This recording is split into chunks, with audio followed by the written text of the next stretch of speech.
તો મિત્રો આ છે પ્રવેશ દ્વાર છે, માતાજીના મંદિરમાં જવાનું છે.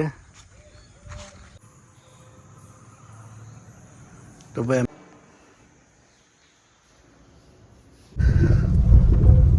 તો મિત્રો અમે પહોંચી ગયા છીએ, મંદિર પહોંચ્યા છીએ. અમે આ જઈ રહ્યા છીએ લાખુમાના મંદિર. આજે રવિવાર હતો તો દર્શન કરવા માટે. તો ચાલો તમને પણ બતાવીએ છીએ.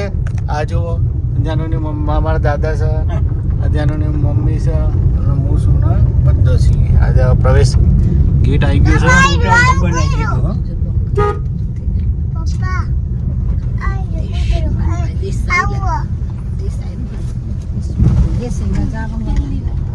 તો મિત્રો અમે પણ પહેલી વાર આવ્યા છીએ. અહીંથી અમારે ખાલી માત્ર 7 કિલોમીટર થાય છે, તો પહેલી વાર આવ્યા છીએ.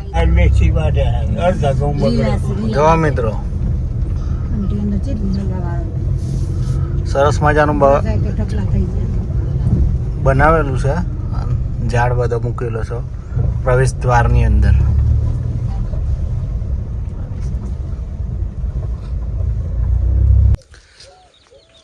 તો નમસ્કાર, જય લાખુમા મિત્રો. આજના વિડીયોમાં તમારું સ્વાગત છે. હું છું તમારો મિત્ર હિમાંશુ મેસરિયા. તો મિત્રો આજે અમે પહોંચી ગયા છીએ ધનસુરા પાસે આવેલા લાખુમાના લાખિયાદારા મંદિરે. તો આજે રવિવાર તો ચાલો દર્શન કરીએ. તો બધા ફેમિલી સાથે આવ્યા છીએ. તો મિત્રો બ્લોગમાં કન્ટિન્યુ જોડાયેલા રહેજો અને જય લાખુમા લખજો. ચાલો તમને લાખુમાના દર્શન કરાવું છું. અને વિડીયો ગમે તો લાઇક, શેર અને સબસ્ક્રાઈબ કરજો. આજે આપણે કાર લઈને આવ્યા છે, વેગેનર લઈને, અને માતાજીના દર્શન કરવા જઈએ છીએ. તો મિત્રો આ છે પ્રવેશ દ્વાર છે, માતાજીના મંદિરમાં જવાનું છે. તો મિત્રો અમે જઈએ છીએ મંદિરે, લાખુમાના મંદિરે. જય લાખુમા.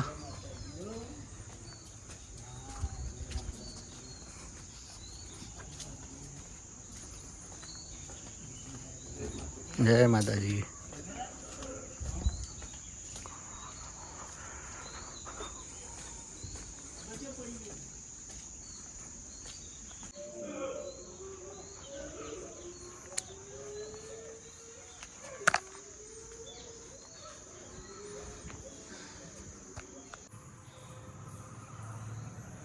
તો ભાઈ અમે પહોંચી ગયા છે મંદિર.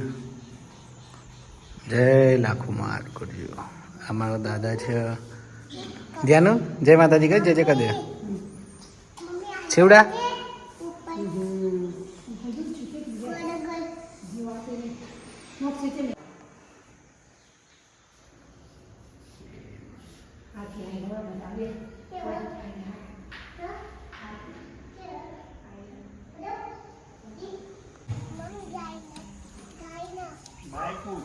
તો એ શંકર ભગવાનનું પણ મંદિર આવેલું છે, સરસ મજાનું.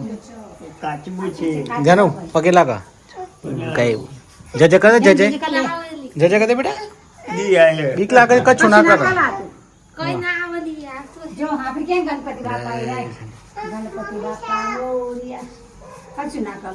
જય ગણપતિ બાપા હારું કરજો. જય શંકર ભગવાન.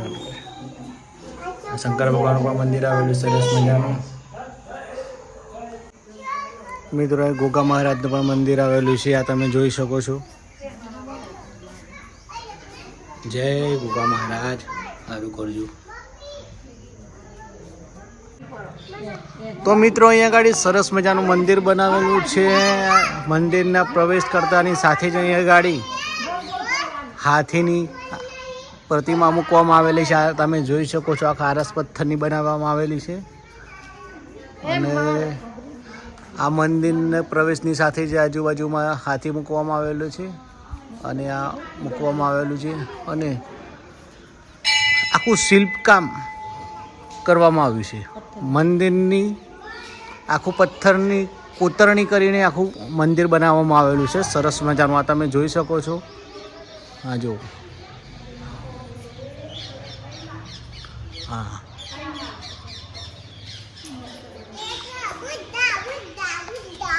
તો મિત્રો તમે વિડીયોને લાઈક, શેર અને સબસ્ક્રાઈબ કરજો. અને જય લાખુમા લખી દેજો અને સપોર્ટ કરવાનું ભૂલતા નહીં અમને. અને આ જો આ મંદિર,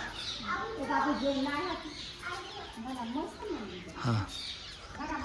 અને મિત્રો સાથે સાથે છે ને અહીંયા આગળ ધર્મશાળા પણ આવેલી છે. અહીંયા આગળ પૂનમના દિવસે બહારથી બધા લોકો આવતા હોય ને એમનું દર્શન કરવા માટેની ધર્મશાળા બનાવેલી છે. જો રોકાવું હોય ને તો આ જો આખી ધર્મશાળા બનાવેલી છે.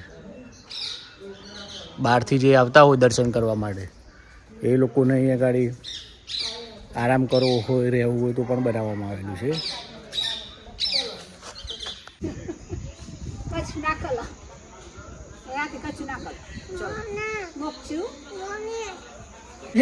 તો મિત્રો અમે તો લાખોમાંના દર્શન કર્યા અને ધન્યતા અનુભવી. પણ તમે પણ માતાજીના દર્શન કરવા હોય તો ધનસુરાથી માત્ર 7 કિલોમીટર થાય છે લાખિયાધારા. તો અવશ્ય મુલાકાત લેજો અને કોમેન્ટમાં લખી દેજો જય લાખોમાં અને વિડીયોને લાઇક શેર અને સબસ્ક્રાઈબ કરજો.